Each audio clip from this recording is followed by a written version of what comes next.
আসসালামু আলাইকুম। কবি আল মাহমুদ পর্ব 2-এ আপনাদেরকে স্বাগতম। এখানে আরিফুল ইসলাম ভাইয়ের একটি পোস্ট মেম্বার গ্রুপে তিনি করেছেন, সেখান থেকে পড়ছি। জীবনানন্দ দাশের মহাপৃথিবী কাব্যগ্রন্থটি পড়ার পর মীর আব্দুস শুকুর ভাবলেন, আরে এমন কবিতা তো আমিও লিখতে পারি। যেই কথা সেই কাজ, একটা কবিতা লিখে ফেললেন। জীবন প্রথম কবিতাটি পড়তে দিলেন চাচাতো বোন হানুকে। হানু কবিতাটি পড়ে বলল, এই কবিতা তো আগে কোথাও পড়েছি। বোনের মন্তব্য শুনে তরুণ কবি হাসবেন নাকি কাঁদবেন? তার লেখা কবিতাকে বোন বলছে আগে পড়েছি, যেন তিনি এটা কপি করেছেন। আবার এটাও তো ভাবতে পারেন, আমি আসলে তো কবিতা লিখতে পারি। মোল্লাবাড়িতে জন্ম নিয়ে একটি ছেলে বলল, আমি কবি হতে চাই। তরুণ বয়সে এই আবেগকে রুখে দেবার জন্য হানু বাধা দিলেন, বললেন, কবিতা লিখলে বাদ জুটবে কোত্থেকে? জীবন সাগরে সাঁতার কাটতে গিয়ে চাচাতো বোনের কথাটি বারবার তার মনে পড়ে। তল্পাতল্পিহীন অবস্থায় ব্রাহ্মণবাড়িয়া থেকে ঢাকায় আসেন কবি হবার জন্য। ঢাকায় এসে জীবিকার সন্ধান করে ঢাকাকেই আপন করে নেন। ঢাকা আর নিজের জন্মস্থানের তুলনা করে বলেন, যে শহর জন্ম দেই কিন্তু জীবিকা দেই না, তার চেয়ে যে শহর জীবিকা দেই তাকে আমার কাছে সব মাতৃতুল্য মনে হয়। সেদিন চাচাতো বোন তাকে কবি বলে স্বীকৃতি দেয়নি, কিন্তু তার জীবনের সবচেয়ে গুরুত্বপূর্ণ মানুষের একজন ছিলেন তার চাচি। সেই চাচি তাকে কবি বলে ডাকতেন।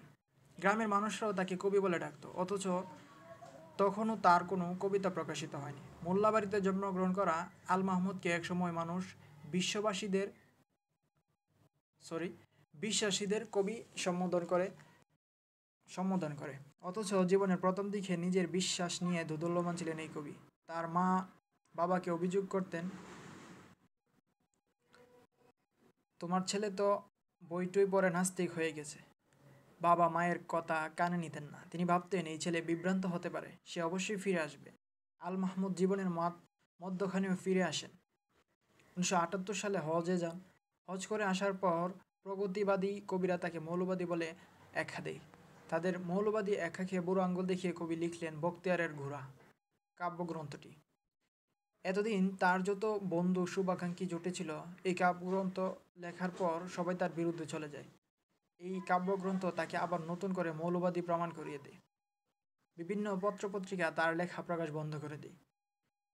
যারা সারাদিন বাক স্বাধীনতার কথা বলে চায়ের কাপ গরম করত, সেই সব প্রগতিবাদীদের এমন ডাবল স্ট্যান্ডার্ড দেখে কবি বেশ মজা পান। তার আত্মজীবনীতে এই নিয়ে লিখেন, কবি হবার দায় অনেক, আশেপাশের অনেকেই সেটা সহ্য করতে পারেন না। নিজের এমন মনোবেদনা নিয়ে কবি লিখেন, নিজের পক্ষের লোকেরা যখন ক্রমাগত দুঃখের আয়োজন করেন, তখন কবির জন্য অপার্থিব সুখের আয়োজন করেন তার রব। জীবনের শেষবেলায় কবি রবের আশ্রয় খুঁজতে থাকেন। কবি লিখেন, কোনো এক ভোরবেলা রাত্রি শেষে শুভ শুক্রবারে মৃত্যুর ফেরেস্তা এসে যদি দেই যাওয়ার তাগিদ, অপ্রস্তুত এলোমেলো গৃহের আলো অন্ধকারে ভালো মন্দ যা ঘটুক মেনে নেব, এ আমার ঈদ। মৃত্যুবরণ করা কবিকে ঈদের সাথে তুলনা করেন মৃত্যুবরণ করাকে কবি ঈদের সাথে তুলনা করেন কেন, তাও আবার শুক্রবারে? কবি হয়তো এই হাদিসটি জানতেন। জুমার দিনে অথবা জুমার রাতে যদি কোনো মুসলমান ব্যক্তি মৃত্যুবরণ করেন, তাহলে কবরের শাস্তি হাতে আল্লাহ তাকে রক্ষা করবেন। জামে আত-তিরমিজি 1074 নম্বর হাদিস। 1936 সালের 11 জুলাই আল মাহমুদ জন্মগ্রহণ করেন। মৃত্যুবরণ করেন 2019 সালের 15 ফেব্রুয়ারি। জান্নাতে বিশ্বাসী কবিদের পাশে তার স্থান হোক, আমরা এই দোয়া করি। তো পোস্টে আমরা অলরেডি দেখতে পাচ্ছি, এখানে পোস্টে 6.2K রিয়াকশন, 166 কমেন্ট এবং 266 শেয়ার। তানহা চৌধুরী রুমকিয়া আপু লিখেছেন, আমার প্রিয় একজন কবি, তার কবিতাগুলো সহজ অবলীলায় পড়া যায়, কেন যেন মনে হয় কবির কবিতাগুলো খুব আপন। তার লেখার ভাবাবেগ হৃদয়কারে সর্বদাই। আল্লাহ সকল বিশ্বাসীদেরকে জান্নাত দান করুক।